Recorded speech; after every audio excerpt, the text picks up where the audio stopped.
We're taking you out of bounds, New Mexico, here at the U Sports Report. Now we're going to speak and break it down on the Major League Baseball happenings that have been going on. Baseball season is in full swing, and look, it has been exciting, Kimbrey, exciting. These teams are playing well. Yeah, and you know, earlier on in the show, Khalil told us how he doesn't really love baseball because it tends to kind of drag on. So I think the MLB heard Khalil's prayers and have answered them with some very exciting baseball games so far this season. They have. The baseball gods have answered my prayers. I did a sacrifice, took a wiffle ball bat, some incense and sage. There you It go. was beautiful. It was There a you go. beautiful thing. And they paid me. They paid me off. To start off, paid me with a fantastic game. The Texas Rangers taking on the Oakland A's. Ladies and gentlemen, this game was something else. Very exciting. Went down to the very end. There we're looking at a home run. Yes, Mr. Desmond coming up with a home run to pull it off. Two-run home run to make this game a little bit tighter.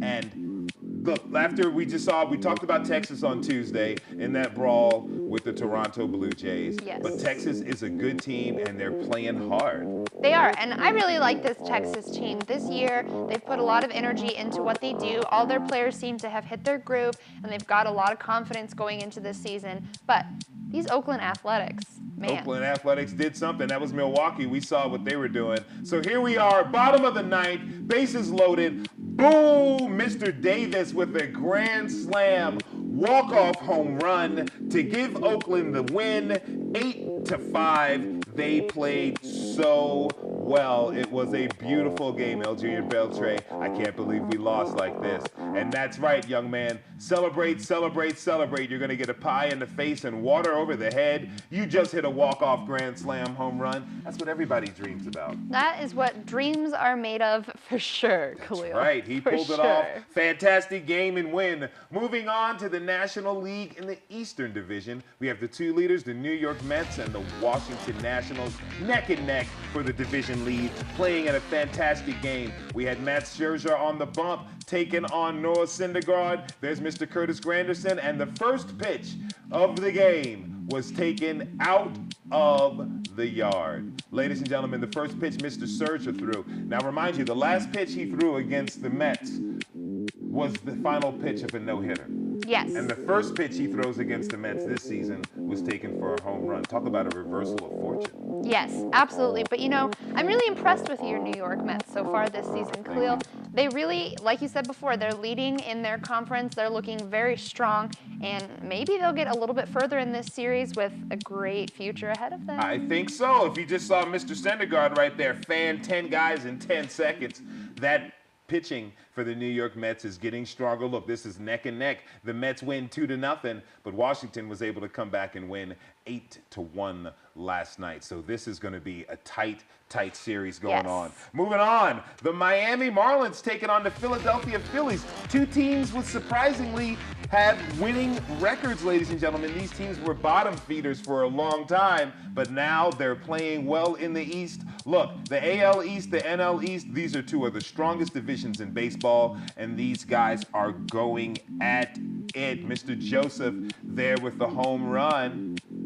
Hits the net on the pole, 329 feet. You know why I know that, Kimbrey? Why? Because it says it on there. There you go. Yeah. They make it nice and clear and easy for us fans. They put it in layman's terms. That's you know, right. like you said, these two teams have definitely been bottom feeders so far in their careers in the past few years. So it's interesting to see them both step it up. We'll see what happens later on in the season, specifically post All-Star break, because these guys are playing well. 3-1, the Philadelphia Phillies take it. Moving on to the Major League team with the best record in the big leagues, the Chicago Cubs taking on the lowly Milwaukee Brewers. Hey, at least they're in Milwaukee. They could drown their sorrows in a loss in some nice cold beers. But however, that was not the case on the other day, on Tuesday. They had beers in a congratulatory, celebratory win, ladies and gentlemen. Yes, there you see a home run. They're trying to get it close, but that was about all. 4-2 was the final score of this game. Milwaukee wins. They beat the Chicago Cubs. Now, Chicago has had this problem. They can beat all of the great teams,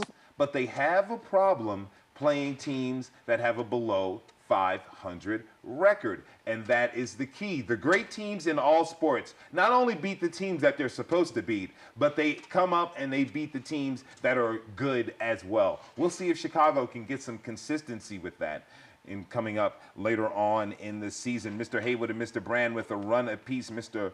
Lucroy with a home run, ladies and gentlemen. Moving on to the final game we're covering, the Boston Red Sox. Look at me, Red Sox, taking on the Kansas City Royals.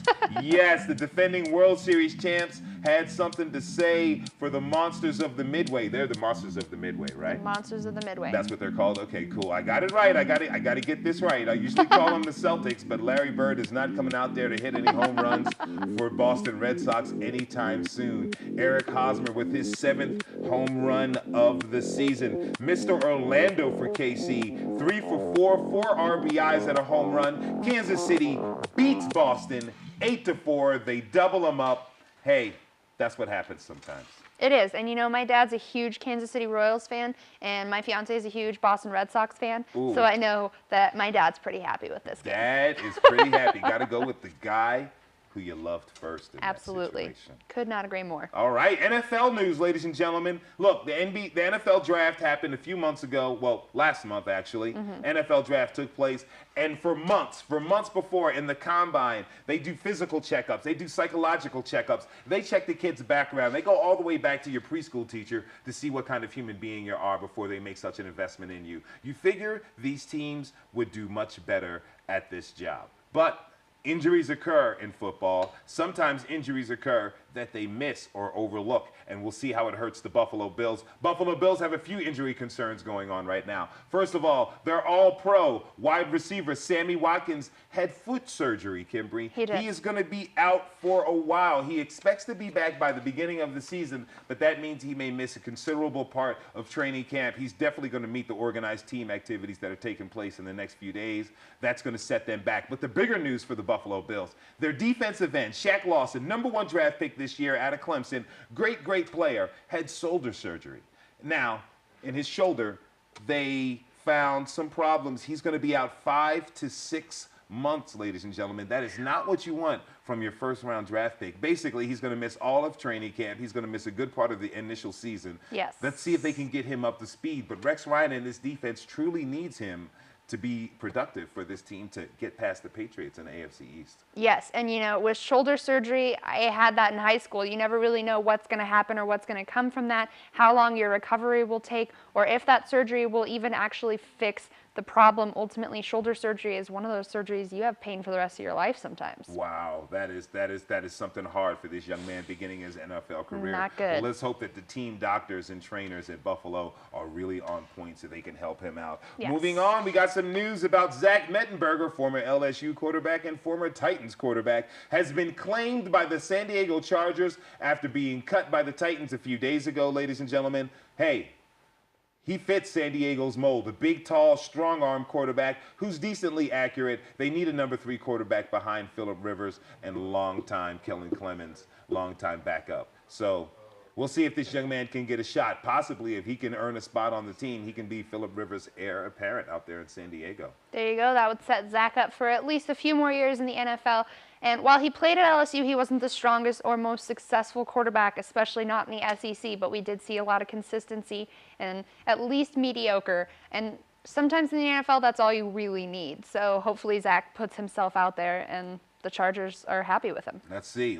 Mediocre with flashes of brilliance, keeping everything in the AFC West. And speaking about mediocre with flashes of brilliance, Mark Sanchez, famous for the butt fumble when he was with the New York Jets, has moved on to Philadelphia. Now he's with the Denver Broncos. He just had surgery on the thumb of his non-throwing hand, and he'll be out, but he should be back in time for training camp. And the last bit of quarterback news, Mr. Kirk Cousins, yes, Kirk Cousins from the Washington team in the NFC East, is still yet to engage in the long-term negotiations for a contract with his team. Look, Washington franchise tendered him at $19.5 million after the year. He had a great year, made the Pro Bowl. They won the division. Can he do it again? They want to see. This might be a case of, hey, he just plays under the franchise tag this year, plays next year under another franchise tag. They may want to see if he can do this again, because one season of sample size is not necessarily good enough cause or reason to give him a big-time contract. It's really not, and sometimes it surprises me when these NFL teams give these contracts, especially franchise tag contracts, to these guys after just a short time of observing them. You know, Tony Romo for the Dallas Cowboys has a long legacy behind him, showing the Cowboys that he was worth all the money that they've put into him, and except for maybe the past couple of years, but that's not all on Romo. But, you know, with Kirk Cousins, I guess we'll find out if he will show the Redskins he's worth all the money that they might be investing, or if we'll have to see another quarterback step into his place. It's really tough. It's kind of like somebody you've been dating for a few months or maybe a year. You like them, but you want to see what they can do in year two. Do you invest all of this time, this emotion, this money, this emotional equity into this player or this person? You want to see what happens. Let's hope that the relationship works out. Well, let's hope it works out well for our Washington fans. As a New York Giants fan, hey, I don't care. I just want to sack Kirk Cousins as much as possible. All right, that's it for Out of Bounds. We're going to take you all next to our Players Club review coming up on the U Sports Report.